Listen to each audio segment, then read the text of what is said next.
MGR TV நேயர்களுக்கு அன்பு வணக்கம். இன்று நம்மோடு திரு பொன்ராஜ் அவர்கள் இணைந்திருக்கிறார். வாருங்கள் அவரோடு பேசலாம். வணக்கம் சார். வணக்கம்மா. சார், என்னதான் சார் நடக்குது அதிமுக பாஜக கூட்டணியில? ஏன்னா அண்ணாமலை அவர்கள் டெல்லியில இருக்கிறப்போ இந்த நிர்வாகிகள் கூட்டம் கூட்டுறாங்க. இன்னொரு பக்கம் நிர்மலா சீதாராமன் அவர்கள் கோவையில அதிமுக எம்எல்ஏ பேசிட்டு இருக்காங்க. இதுல என்ன சார் நடக்குது? புரிஞ்சுக்க முடிய மாட்டேங்குது. இது ஒரு மர்ம கூட்டணி மாதிரி போயிட்டு இருக்கு. அதிமுக கேட்டகாரிகளா சொல்லிட்டாங்க. அந்த மாதிரி இனிமேல் பிஜேபியுடன் கூட்டணி கிடையாது, என்டிஏ உடன் கூட்டணி கிடையாது என்று முறித்து விட்டு வெளியே வந்து விட்டார்கள். திரும்பவும் கன்ஃபார்ம் பண்ணிட்டாங்க. 2024 கூட்டணி இல்லை, 2026 கூட்டணி இல்லை என்று முடிவு பண்ணிட்டாங்க. அதை எடப்பாடி பழனிசாமி அவர்கள், அண்ணா திராவிட முன்னேற்ற கழகத்தினுடைய பொதுச் செயலாளர் எடப்பாடி பழனிசாமி அவர்களும் அதை உறுதி செய்திருக்கிறார். எனவே இவர்களுக்கு அதிமுக ஏறக்குறைய பிஜேபிக்கு கதவை சாத்தி விட்டது என்றுதான் அர்த்தம். இனிமேல் அதற்கான கூட்டணி தொடர்வதற்கான வாய்ப்பு இல்லை என்றுதான் தெரிகிறது.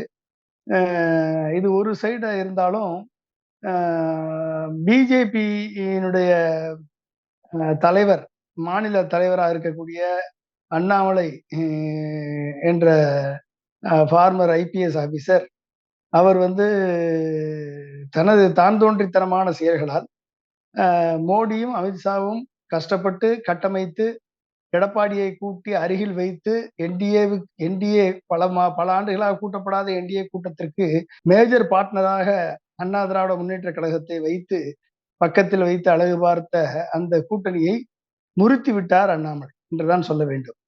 அண்ணாமலையை பொறுத்த வரைக்கும் அவருக்கு யாரோ ஒரு குருட்டு நம்பிக்கை கொடுத்திருக்கிறார்கள். அவர் 25 முதல் 30% ஓட்டை வாங்கி அடுத்த பெரிய கட்சியாக பிஜேபியை உருவாக்கி விடலாம் என்று ஒரு தப்பு கணக்கை போட்டு அதற்கு சில சாதிய மதவாத ஸ்ட்ராட்டஜிஸ்ட் அவர்களுக்கு உதவி செய்து சில தவறான கணக்குகளை, தவறான புள்ளி விவரங்களை கொடுத்து அண்ணாமலையை குழப்பி விட்டிருக்கிறார்கள் என்றுதான் தெரிகிறது. அதனால் அவருக்கு என்னன்னா, இந்த நடைபாதைனம் போகிறோம், பாத யாத்திரை போகிறோம், மக்கள் கூட்டமாக வருகிறார்கள் என்றெல்லாம் அவர் நினைத்து கொண்டிருக்கிறார். அதனால அவருக்கு ஏதோ செல்வாக்கு கூடிவிட்டது போலவும் தானாக மக்கள் தேடி வருகிறார்கள் என்பதை போன்ற ஒரு பிரம்மை ஏற்பட்டு ஒரு கற்பனையான உலகத்தில் அவர் வாழ்ந்து கொண்டிருக்கிறார். எனவே அவர் தனித்து நின்றே பிஜேபியை 25 முதல் 30% இடங்களுக்கு 30% வாக்குகளை பெற முடியும். அதன் மூலமாக பிஜேபி ஒரு 10 எம்பிக்களையாவது ஜெயித்து விட முடியும் என்று தப்பு கணக்கு போடுகிறார். அதன் விளைவாக ஏற்பட்டதுதான் இந்த பிளவு.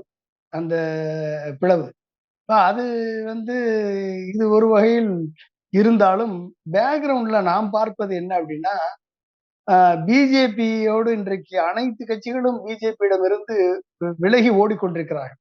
இன்னைக்கு ஆந்திராவில் இவர் பவன் கல்யாண் வெளியே போயிட்டார். பிஜேபி என்டிஏ கூட்டணியிலிருந்து வெளியே போயிட்டார். இன்னைக்கு இப்ப 2-3 நாளைக்கு முன்னால அண்ணா திராவிட முன்னேற்ற கழகம் வெளியே வந்தது. இப்பொழுது பவன் கல்யாண் வெளியே போய்விட்டார். ஏற்கனவே அகாலிதள் வெளியே போய்விட்டது, சிவசேனா வெளியே போய்விட்டது, நிதிஷ்குமார் வெளியே போய்விட்டார். இப்படி பல்வேறு கட்சிகள் என்டிஏவிலிருந்து வெளியே போகிறார் என்று சொன்னால் என்ன அர்த்தம்? பிஜேபி மோசமாக தோற்க இருக்கிறது, மோடி மோசமாக தோற்க இருக்கிறார் என்றுதான் அர்த்தம். எனவே இந்த சாயக்கூடிய கப்பலிலிருந்து அனைவரும் தப்பி ஓடிக்கொண்டிருக்கிறார்கள்.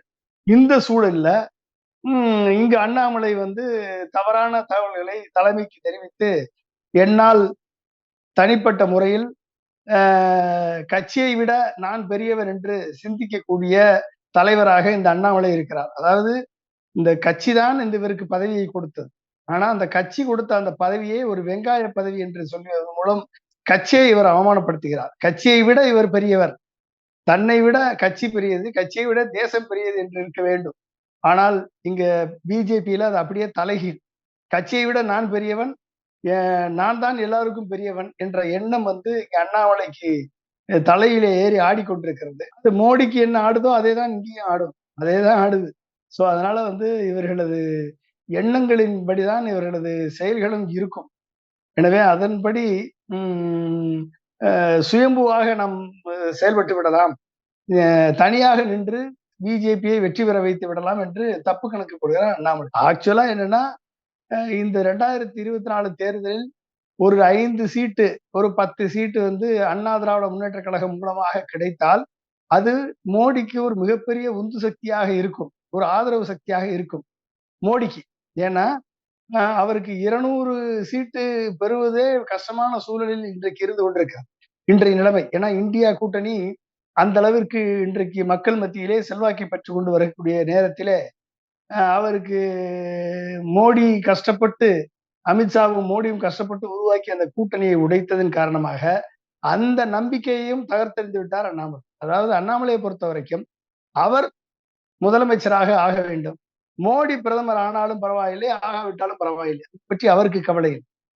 என்றால் 2026 அவர் பிரதமர் ஆக வேண்டும், அதற்கு 2026 பயன்படுத்திக்கிற வேண்டும். எப்படி எடப்பாடி நினைக்கிறாரோ 2026 நான் முதல்வராக வேண்டும் என்று எடப்பாடி நினைக்கிறார், அதே போல அண்ணாமலை நான் முதல்வராக வேண்டும் நினைக்கிறார். கடைசியில 2 பேரும் சேர்ந்து மோடியை திராட்டில விட்டாங்க. அதான் நடந்து கொண்டிருக்கிறது. சார், இப்ப நீங்களே சொன்னீங்க சார், அண்ணாமலை அவர்கள் வந்து ரொம்பவே பேசிட்டு இருந்தாரு. இதுக்கு முன்னாடி வந்து நான் தான் வந்து தலைவர்னு சொல்லிட்டு இருந்தாரு, நான் தான் முடிவு எடுப்பேன் அப்படின்னு சொல்லிட்டு இருந்தாரு. ஆனா திடீர்னு வந்து இப்ப அண்ணாமலை அவர்கள் வந்து எதுவுமே பேசலையே, ஒரு அமைதி காப்பதா வந்து தெரியுது. இந்த அமைதிக்கு பின் என்ன இருக்கு சார்? தலைவன்னா அது வந்து தனி கட்சி. இது வந்து தேசிய கட்சிக்கு நீ மாநில தலைவருக்கு எப்படி அந்த அதிகாரம் இருக்கிறது? நீ தலைவர் என்று சொன்னால் your manager only, your appointed manager, your not elected leader of the Bharatiya Janata party from Tamil Nadu.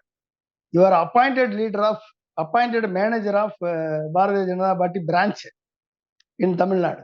அவ்வளவுதான். Your not leader. லீடர்னு சொன்னா லீடருக்குரிய தகுதி வேணும்ல. தலைவர் என்று சொன்னால் தொலைநோக்கு பார்வை வேண்டும். தலைவன் என்று சொன்னால் அதற்கு செயற்கரிய சாதனைகளை, சின்ன சின்ன விஷயங்களை, செயல்களை செயற்கரிய முறையில் செய்து பழக வேண்டும். தலைவன் என்று சொன்னால் எதுலையுமே ஒரு டிரான்ஸ்பரன்சி இருக்கணும். தலைவன் சொன்னா ஒரு கரேஜ் டேக்கிங் டிசிஷன் இருக்கணும். தலைவன் என்று சொன்னால் யாரும் நடக்காத புதுப்பாதை உருவாக்கி அதை நடக்க வேண்டும். தலைவன் என்று சொன்னால் தோல்வியை தனதாக்கி கொண்டு வெற்றியை உடன் பணிபுரிந்தவருக்கு கொடுக்க வேண்டும். தலைவன் என்று சொன்னால் நேர்மையாக உழைக்க தெரிய வேண்டும், நேர்மையாக வெற்றி பெற தெரிய வேண்டும். இதுல ஏதாவது ஒரு பண்பு நலன்கள் இந்த அண்ணாமலைக்கு இருக்கா சொல்லுங்க. ஏதாவது ஒண்ணு, இந்த ஒண்ணு இருந்துச்சு அப்படின்னா தலைவன் சொல்லலாம். Your manager, your appointed manager of BJP party, BJ party. அப்ப இந்த பிஜே பார்ட்டியினுடைய அப்பாயிண்டட் மேனேஜருக்கு எப்படி தலைமைக்குரிய பண்புகள் வரும்? அப்ப நீங்க கூட்டணியை உடைப்பதற்கு அனைத்து செயல்களும் பண்ணிவிட்டு அண்ணா எம்ஜிஆர் உருவாக்கிய அண்ணா திராவிட முன்னேற்ற கழகத்தை அண்ணாவை தரக்குறைவாக பேசி, அண்ணாவை கடுமையாக விமர்சித்து, என்னமோ அண்ணாவிற்கும் தேவருக்கும் இடையில் மிகப்பெரிய சண்டை இருந்தது போல ஒரு பொய்யான பிம்பத்தை கட்டமைத்து, தேவரை வந்து ரத்த சகதியில் மீனாட்சி அம்மனுக்கு அபிஷேகம் செய்து விடுவேன் என்று சொல்லி ஒரு தீவிரவாதி போல தேவரை சித்தரித்து, அண்ணாவை ஒரு கோலை போல பாய்ந்து ஓடிவிட்டார் என்று பொய் சொல்லி, எம்ஜிஆரையும் சாண்டோ சின்னப்ப தேவரையும் வைத்து மருதமலையிலே இல்லாத திமுக ஆட்சியே இருந்தது என்று சொல்லி, மின்சாரம் தர மறுத்தது என்று சொல்லி ஒரு பொய்யை சொல்லி, நீட்டை பத்தி இத்தனை மெடிக்கல் சீட் இருக்கு, 1,80,000 medical seat NEET PG seat இருக்குன்னு சொல்லி பொய்யை சொல்லி, இப்படி எது எடுத்தாலும் எந்த டேட்டா எடுத்தாலும் பொய். ஹிஸ்டரியும் பொய், அவருடைய ஸ்டாட்டிஸ்டிக்ஸும் பொய், டேட்டா கொடுக்கறதும் பொய், வாயில வந்ததெல்லாம் பொய்.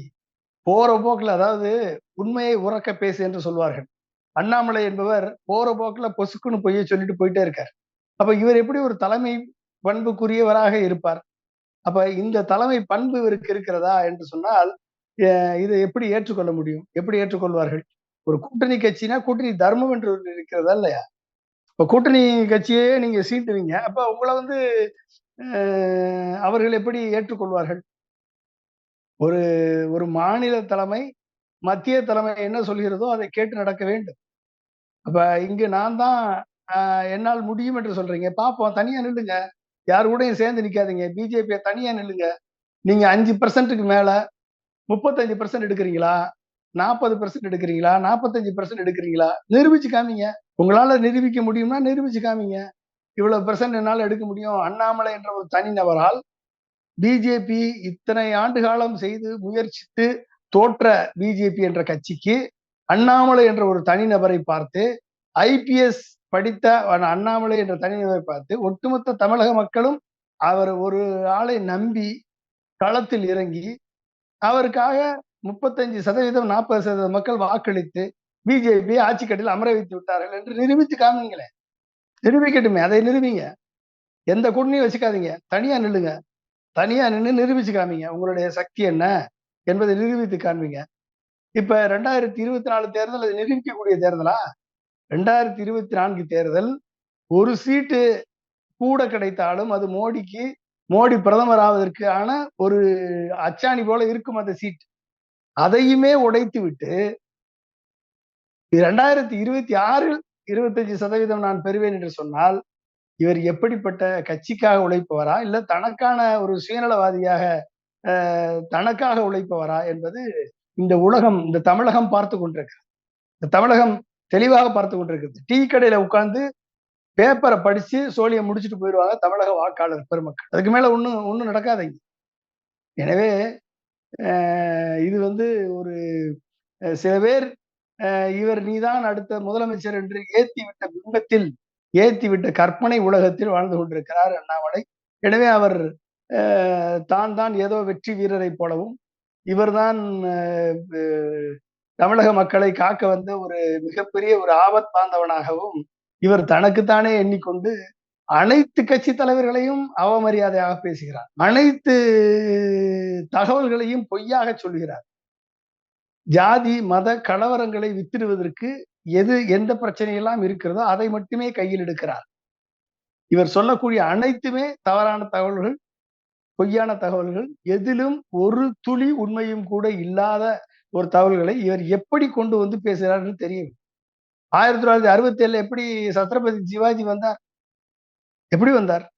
அட்லீஸ்ட் நடிகர் சிவாஜி கணேசனாவது அப்போது உயிருடன் இருந்தார். சத்ரபதி சிவாஜி காளிகாம்பாள் கோயிலுக்கு வந்தார் என்று சொல்கிறார், பூசமா சொல்கிறார். அண்ணா 14 ஆண்டு காலம் ஆட்சியில் இருந்தேன்னு சொல்றார். வேற அண்ணா 9 ஆண்டு காலம் ஆட்சியில் இருந்தார். எல்லா தகவலுமே பொய். அப்ப நீங்க உண்மையிலே ஹோம்ஒர்க் பண்றீங்களா? ஜேர்னலிஸ்ட் மீடியாக்காரர்களை நீங்க ஹோம்ஒர்க் பண்ணிட்டு வாங்க, ரிசர்ச் பண்ணிட்டு வாங்கன்னு சொல்லக்கூடிய தகுதி இவருக்கு இங்க இருக்கிறது. இவர் ஏதாவது ஒன்னாவது ஹோம்ஒர்க் பண்ணிட்டு போயிருக்காரா? கேள்வி கேட்டா திரும்ப திரும்ப பேசுற, திரும்ப திரும்ப கேள்வி சொல்றது. எப்படி டிஃபெண்ட் பண்ணுங்க, எப்படி டிஃபெண்ட் பண்ணுங்க, எப்படி டிஃபெண்ட் பண்ணுங்க, எப்படி டிஃபெண்ட் பண்ணுவீங்கன்னு ஒரு 10 வட்டம் ஒரே கேள்வியை திருப்பி கேட்கணும். அப்ப அது ஒரு அட்லீஸ்ட் மினிமம் ஜேர்னலிஸ்டிக் எத்திக்ஸாவது இவருக்கு இருக்கான்னா அது கூட கிடையாது. அப்ப இவரை ஏன் இவரை திரும்ப திரும்ப அந்த மீடியாக்கள் ஃபாலோ பண்ணுது அப்படின்னா இவரை வைத்து ஒரு ட்ரோல் மெட்டீரியலா நினைச்சிட்டாங்க. இவர்கிட்ட போனா நல்லா ட்ரோல் பண்றதுக்கு இவர் நல்ல மெட்டீரியல் கொடுக்கிறார்கள் என்று ட்ரோல் கண்டென்ட்டாக ஒரு காமெடியனாக சித்தரிக்க ஆரம்பித்து விட்டார்கள். எனவே இந்த காமெடி இதெல்லாம் ஒரு தேர்தல்ல வெட்ட வெளிச்சமாகிவிடும். அவ்வளவுதான். சார், இப்போ டெல்லிக்கு அண்ணாமலை அவர்கள் போறப்ப செய்தியாளர்களை சந்திச்சுட்டு போறாரு. அப்ப அவர்கிட்ட ஒரு பதட்டம் இருந்ததா எல்லாருமே சொல்றாங்களே. அப்படி டெல்லியில அப்படி என்ன சார் நடந்திருக்கும்? மோடி, அமித்ஷா அவர்கள் அண்ணாமலைகிட்ட என்ன சொல்லி அனுப்பி இருப்பாங்க? அங்க என்ன நடந்திருக்கும் நீங்க நினைக்கிறீங்க சார்? இவர் மோடியை சந்திச்சாரா, அமித்ஷாவை சந்திச்சாரா எதுவும் தெரியாது. இவர் யாரை சந்தித்தார் என்று ஒரே ஒரு போட்டோ, நிர்மலா சீதாராமனை சந்தித்த போட்டோ மட்டும் வெளியே வந்திருக்கிறது. அது நிர்மலா சீதாராமனும் அண்ணாமலையும் சொன்னால் தவிர வேற யாருக்கும் இவர்கள் என்ன பேசினார்கள் என்பது தெரியாது. இங்க பல்வேறு தகவல்கள் கசிய விடப்படுகிறது. என்னமோ இவர் கூட்டணிக்கு அகைன்ஸ்டா இருப்பதாகவும், கூட்டணி தான் பிச்சுக்கிட்டு போயிருச்சு, அப்புறம் என்ன கூட்டணிக்கு அகைன்ஸ்டா இருக்குது? கூட்டணிக்கு இவர் அகைன்ஸ்ட் தான் உலகத்து எல்லாத்துக்குமே தெரியுமே, ஒட்டுமொத்தமா எல்லாருக்கும் தெரியுமே. கூட்டணிக்கு அகைன்ஸ்டா இருப்பதுன்னு தான் கூட்டணியை உழ வச்சு கூட்டணியை வரவிடாம தடுத்து கூட்டணியை உடைச்சதே இவர் தானே. அப்புறம் என்ன இவர் கூட்டணிக்கு அகைன்ஸ்டா இருக்காரா இல்லையான்றதை சொல்ல வேண்டிய அவசியம் என்ன? கூட்டணி இனிமேல் வைத்தால் நான் ரிசைன் பண்ணிடுவேன். ஏற்கனவே வச்சாலுமே அதிமுக ஏத்துக்காது. நீங்க வச்சாலும் ரிசைன் பண்ணா, வைக்காம ரிசைன் பண்ண யாருக்கு என்ன பிரயோஜனம்? அது ஒண்ணும் கிடையாது. அதிமுக ஆல்ரெடி தூக்கி எறிந்து விட்டு போய்விட்டார்கள். இனி யாரை வச்சு கூட்டணி வைப்பீங்க? வைங்க. உங்க பின்னால யார் வருவா? அன்புமணி வருவாரா? அன்புமணி தர்மபுரியில போய் அன்புமணி ஜாதி கட்சி, பாட்டாளி மக்கள் கட்சி ஒரு ஜாதி கட்சி, உங்களை தவறாக வழிநடத்துறார் என்று சொன்னவர் தான் இவர். எப்படி அன்புமணி பாட்டாளி மக்கள் கட்சி இவரை நம்பி பின்னால போகும்? இவருடைய பாட்டாளி மக்கள் கட்சி முகவரி இழக்கவா? இல்ல பாட்டாளி மக்கள் கட்சி பிஜேபியில சேர்த்தா பாட்டாளி மக்கள் கட்சி ஜெயிச்சிருமா? சொல்லுங்க. அதிமுகவோட சேர்ந்தா ஜெயிக்குமா இல்ல பிஜேபியோட சேர்ந்தா ஜெயிக்குமா? ஒரு எம்பி சீட் வேணும்ல, ஃபர்ஸ்ட் ஒரு எம்பி சீட் வேணும்ல. எம்பி சீட் இல்லைன்னா அங்க டெல்லியில மதிப்பீங்களா? மதிக்க மாட்டீங்க. அந்த எம்பி சீட் உங்களோட சேர்ந்தா வருமா, அதிமுக சேர்ந்தா வருமா? தேமுதிகவுக்கு நீங்க வந்து என்டிஏ கூட்டத்துக்கே அழைக்கல. தேமுதிக வரவே அவங்கள அவங்கள ஒரு கட்சியா கூட நீங்க மதிக்கல. அவர்கள் எப்படி வருவார்கள்? உங்களோட வந்தா அவங்க எம்பி ஆக முடியுமா இல்ல அதிமுக போனா எம்பி ஆக முடியுமா? சொல்லுங்க. மற்ற கட்சிகள் சின்ன சின்ன கட்சிகள் இருக்கு, அவர்களுக்கு அண்ணா திராவிட முன்னேற்ற கழகம் சீட்டு கொடுக்கலைன்னா உங்கள்கிட்ட வருவாங்க.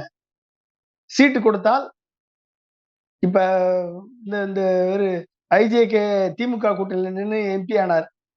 அவர் இப்ப வந்து பிஜேபி கூட்டணியில நின்னா ஜீரோ ஆவார்.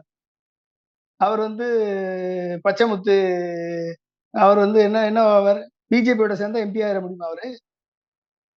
சொல்லுங்க. அதிமுகவோட சேர்ந்தா எம்பி ஆகலாம். ஆனா பிஜேபியோட சேர்ந்தா அவரால் எம்பி ஆக முடியுமா? அதே போல இது doctor Krishnasamy, mister John Pandian, இப்படி எல்லாருமே இவர்கள் அனைவருமே வந்து அண்ணா திராவிட முன்னேற்ற கழகத்தோடு ஒரு சீட் கிடைச்சிச்சுன்னா அவர்களுக்கு அந்த வாய்ப்பாவது கிடைக்கும். ஒரு ஓட்டு சர்வீஸா ஓட்டு பர்சன்டேஜாவது கூடுவோம். ஆனா அதை விடுத்து பிஜேபியோட சேர்ந்தா எம்பி ஆக முடியுமா? இவங்க எல்லாரும் யாரெல்லாம் பிஜேபியோட சேர்றாங்களோ, அது இன்க்ளூடிங் ஓபிஎஸ்ஆ இருக்கட்டும், இல்ல டிடிஆ இருக்கட்டும், இல்ல பாட்டாளி மக்கள் கட்சியா இருக்கட்டும், இல்ல தேமுதிகவா இருக்கட்டும், இல்ல எந்த கட்சியா இருக்கட்டும், எந்த கட்சி பிஜேபியோட சேர்ந்தாலும் அது அண்ணாமலை கணக்கில் வரவு வைக்கப்படும். அது அண்ணாமலைக்கு ஆதரவாக போய் முடியும். அண்ணாமலை சுயம்புவாக நிக்கட்டும், தனியா நிக்க விடுங்க. அவருக்குன்னு ஒரு தனி செல்வாக்கு இருக்குன்னு அவர் நம்புறாரு. அவருக்கு 35% ஓட்டு வங்கி இருக்குன்னு அவர் நினைக்கிறாரு. எவனோ சொல்லி கொடுத்துருக்கான், ஏத்தி விட்டுருக்கான். ஆடட்டும், அதுபடி போய் ஓடட்டும். ஓடி மக்கள்கிட்ட போய் 5% 35% ஆக்கட்டும். அவர் ஆக்கி தனியாக சுயம்புவாக பிஜேபி ஒரு 10 எம்பி சீட்டு ஜெயிக்கட்டும். திமுகவை எதிர்த்து ஜெயிச்சு வரட்டும். அப்புறம் வந்து 2026ல அப்ப வந்து பிஜேபி ஒரு கூட்டணி கட்சியினுடைய தலைமை கட்சியாக ஏற்றுக்கொண்டு மற்ற கட்சிகள் சேர்ந்து செயல்பட முன் வருவார்கள். இல்லைன்னா எப்படி யாரை நம்புவா? ப்ரூவ் பண்ணட்டுமே.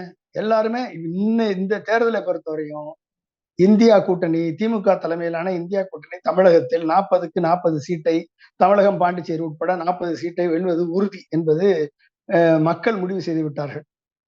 அதற்கு அடுத்து அண்ணா திராவிட முன்னேற்ற கழகமாக இருக்கட்டும், இல்ல மற்ற கட்சிகளாக இருக்கட்டும், அனைவருக்குமே இந்த தேர்தல் தங்களது பலத்தை நிரூபிக்கக்கூடிய தேர்தல்.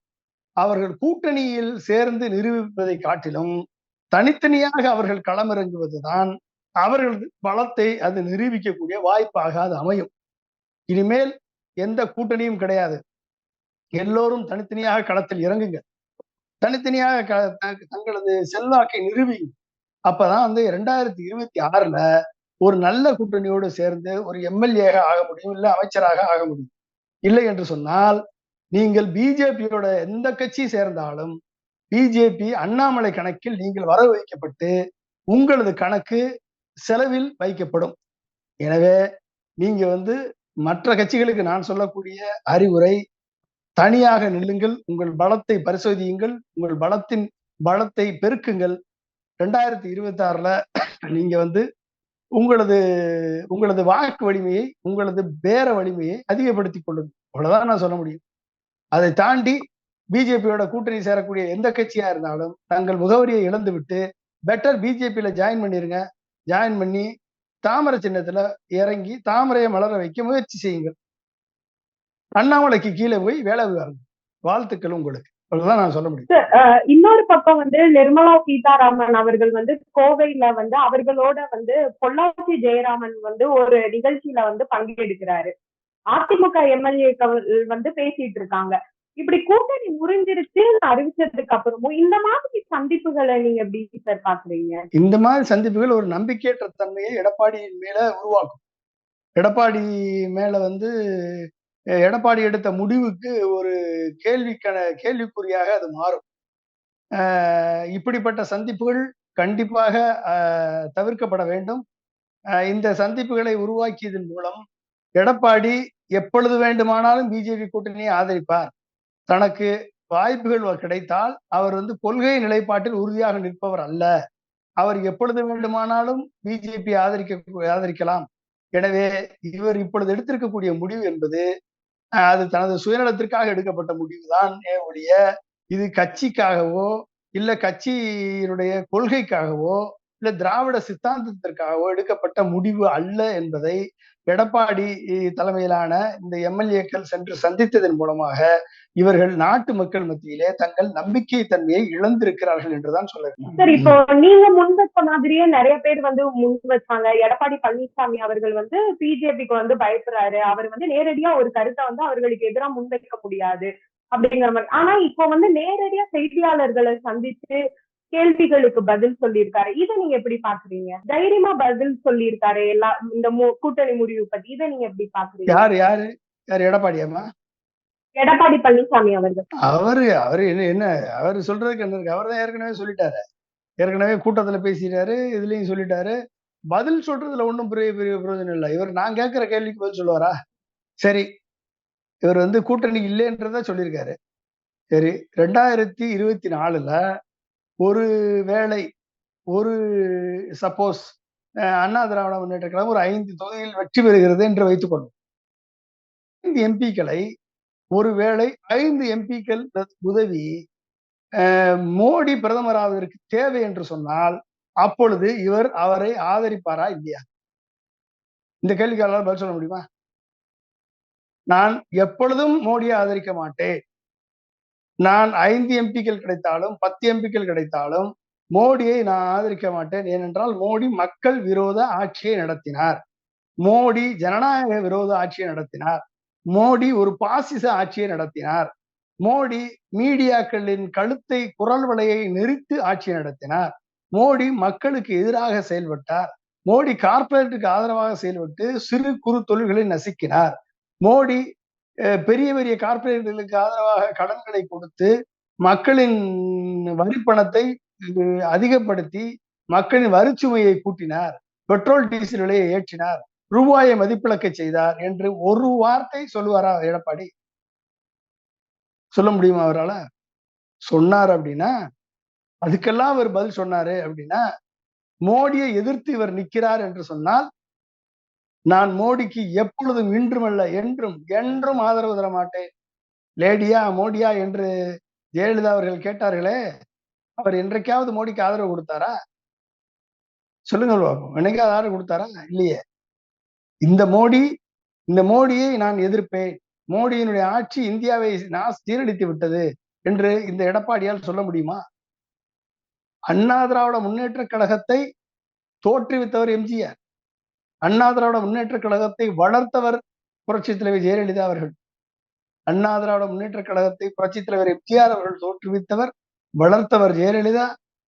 அதை ஆடி மேய்க்க விட்டவர் எடப்பாடி அவர்கள். அப்ப இன்றைக்கு அந்த ஆடை விரட்டி விட்டிருக்கிறாரே ஒழிய மீண்டும் அந்த ஆடு மேயாது என்பதற்கு எந்த விதமான உத்தரவாதமும் கிடையாது. என்னை பொறுத்தவரை அண்ணா திராவிட முன்னேற்ற கழக எடப்பாடி தலைமையிலான அண்ணா திராவிட முன்னேற்ற கழகமாக இருந்தாலும் சரி, ஓபிஎஸ் தலைமையிலான கட்சியாக இருந்தாலும் சரி, டிடிவி தினகரன் தலைமையிலான கட்சியாக இருந்தாலும் சரி, யாரும் பிஜேபியை நம்பி சென்றால் அவர்களுக்கு எதிர்காலம் இல்லை என்பதை அவர்கள் புரிந்து கொள்ளும். இப்ப அதிமுக கூட்டணியை திருப்பி சேர்த்துக்கணும்னு பாஜக நிறைய முயற்சி செய்யற மாதிரி தெரியுது. அப்போ நீங்களும் சொல்றத வச்சு பார்க்கும்போது ஒருவேளை அதிமுக பாஜக கூட்டணி திருப்பி இணையுமா சார்? எடப்பாடி அவர்கள் திருப்பி கூட்டணியில இணைஞ்சுப்பாரா? திருப்பி இணைஞ்சாருன்னா எடப்பாடி பேசாம தாமரை சின்னத்துல போட வேண்டியதான். வேற என்ன பண்ண முடியும்? திருப்பி இணைஞ்சார் அப்படின்னா இதை விட கேவலம் வேற என்ன இருக்கு? இதை விட ஒரு ஒரு ஒரு ஒரு கேவலம் அண்ணா திராவிட முன்னேற்ற கழகத்துக்கு ஏற்படாது. எம்ஜிஆருக்கு, புரட்சி தலைவர் எம்ஜிஆர் அவருக்கும் புரட்சி தலைவர் அம்மா அவர்களுக்கும் இதை விட ஒரு அவமானத்தை வேற யாரும் கொண்டு கொடுக்க முடியும். எங்களுடன் இணைந்து உங்கள் கருத்துக்களை பகிர்ந்ததுக்கு நன்றி சார். நன்றி. தேங்க்யூமா. தேங்க்யூ.